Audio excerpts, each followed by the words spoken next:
көрермендерім, мен бір жұмыртқа қосып қамыр илеп жатырмын. Қазір сіздерге әдеттегідей пельменнің басқаша жасалу жолын көрсетейін деп жатырмын. Арнамнан алыстамай, менімен бірге болыңыздар.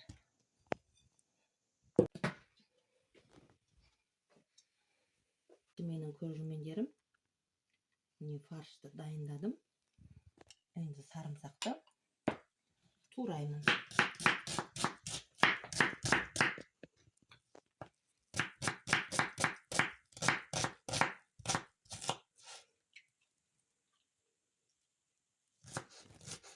Сарымсағын турап қостым, бұрышын, тұзын қостым. Енді аса қатты майлы емес, өз майы ғана. Өте майлыны дүканай онша көрмейді. Бұл тамақты біз дүканайдың құрметіне жасап жатырмыз.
Міне асыққанда осындай пельмен жасасаңыздар болады.